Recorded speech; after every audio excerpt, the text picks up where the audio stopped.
जैसा कि अभी धर्मेंद्र जी ने आपको बताया कि भारतीय जनता पार्टी उत्तर प्रदेश में एनडीए के साथ अपने पार्टनर्स के साथ चुनाव में उतर रही है और लोकसभा में भी हम सब लोग साथ चुनाव में उतरे थे और यह विधानसभा के 2022 के चुनाव 2022 में हम एक साथ उतर रहे हैं।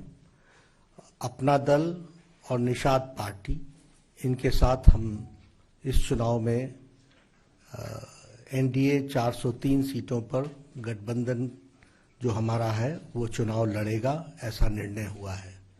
पिछले 2-3 दिनों में निषाद पार्टी के साथ और अपना दल के साथ बहुत डिटेल में चर्चा हुई है और सीट्स के बारे में भी चर्चा हुई और कहाँ कौन कौन कंटेस्ट करेगा इसके बारे में भी चर्चा हुई है। डिटेल्स हम आपको उसके बारे में बाद में देंगे, लेकिन हम एक साथ चुनाव लड़ रहे हैं 403 सीटों पर। यह बात इस गठबंधन में चर्चा होकर के तय हुई है। हम सब जानते हैं कि भारतीय जनता पार्टी आदरणीय प्रधानमंत्री श्री मोदी जी के नेतृत्व में देश में एक मंत्र लेकर के चली है, सबका साथ, सबका विकास, सबका विश्वास। और यही सबका साथ, सबका विश्वास और सबका विकास, इस काम को हम लोगों ने अमली जामा उत्तर प्रदेश में भी इसको पहनाया है, इसको किया है। लेटर और स्पिरिट में सबको साथ लेकर के चलने का जो हमारा मंत्र था उसको हम लोगों ने पूरा किया है और उत्तर प्रदेश में डबल इंजन की सरकार ने विकास के नई छलांग लगाई है और उत्तर प्रदेश को एक मोमेंटम दिया है विकास का और सभी समाज के वर्गों को साथ लेकर के चलने का जो प्रण था उसको पूरा किया है।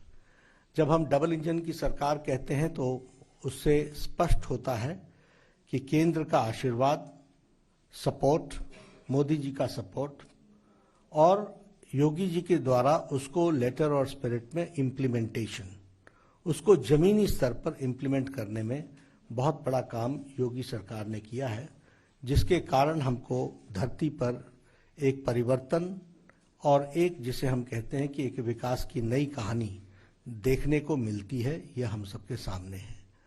अगर हम विकास की बात करें तो आपके सामने ऑप्टिक्स में भी आपको दिखता होगा कनेक्टिविटी के बारे में, फिर चाहे कनेक्टिविटी रोड कनेक्टिविटी हो या मेट्रो की कनेक्टिविटी हो या फिर हमारे स्टेट हाईवेज भी हों।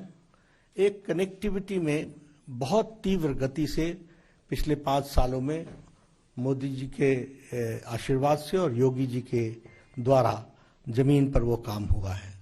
उसी तरीके से अगर हम एजुकेशन की बात करें तो एजुकेशन में भी एक तरीके से एक बहुत बड़ा चेंज आया है और आज एजुकेशन की दृष्टि से उत्तर प्रदेश एक आगे बढ़ता हुआ स्टेट दिखता है और विशेष करके मेडिकल एजुकेशन में उसमें हम सबको दिखता है। हेल्थ केयर तो है ही, एजुकेशन, हेल्थ केयर, ये सब विषय तो है ही, सोशल इंडिकेटर्स के भी विषय हैं। सभी विषयों में एनडीए की सरकार ने और उत्तर प्रदेश में इस गठबंधन ने बहुत तीव्र गति से काम किया है। उसी तरीके से इन्वेस्टमेंट की बात अगर हम कहें तो आज Uttar Pradesh has become a destination for investment. वहाँ एक बहुत परिवर्तन दिखता है। एक समय में जहाँ लोग अपनी इन्वेस्टमेंट्स को वापस ले रहे थे, वहाँ से पलायन कर रहे थे, आज वहाँ इन्वेस्टमेंट का डेस्टिनेशन बना है। तो यह पॉलिटिकल माहौल जो खड़ा हुआ है उसके कारण हुआ है। और विशेष करके जब हम सबका साथ कहते हैं तो गरीब कल्याण ये हमारा मंत्र रहा और उसको आगे बढ़ाने का काम किया है।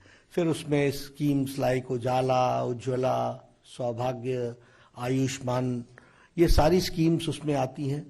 प्रधानमंत्री गरीब कल्याण अन्न योजना, प्रधानमंत्री किसान सम्मान निधि, हमारे लेबरर्स के लिए जो वापस जा रहे थे उनको एम्प्लॉयमेंट अपॉर्चुनिटी देना, उनको एम्पावर करना, ये सारी चीज़ें वहाँ पर हुई हैं। और महिलाओं को और युवाओं को फोकस में रख करके काम पिछले 5 सालों में हुआ है, ये हम सबको दिखता है। जहां तक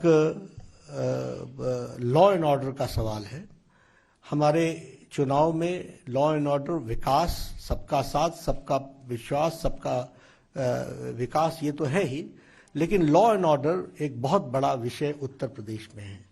और जब मैं लॉ एंड ऑर्डर की बात करता हूं तो मैं बार बार लोगों को याद दिलाता हूं कि 5 साल पहले का सिनेरियो याद कीजिए। पलायन हो रहा था, पलायन के साथ साथ वहां पर शाम को 5 बजे के बाद साधारण तरीके से लोगों का जो रोजमर्रा और जीवन के होता था वो थम जाता था। किडनैपिंग्स हो रही थी, हर एक तरीके के वहाँ माफियाज एक्टिव थे और माफियाज और सरकार का नेक्सस था और उनके सपोर्ट से वो काम चल रहा था। ये सारी चीजें 5 साल में समाप्त हुई हैं। आज रूल ऑफ लॉ है और उसके साथ साथ एक जिसको कहते हैं कि आम आदमी चैन से जी सकता है, काम कर सकता है, आगे बढ़ सकता है, अपॉर्चुनिटीज को यूटिलाइज कर सकता है। ये लॉ एंड ऑर्डर की सिचुएशन वहाँ पर डेवलप हुई है, वो भी हम लोगों को देखने को मिला है। और इसीलिए हम लोगों ने इस बात को कहा कि जो कहा था वो किया है, उसको करके दिया है।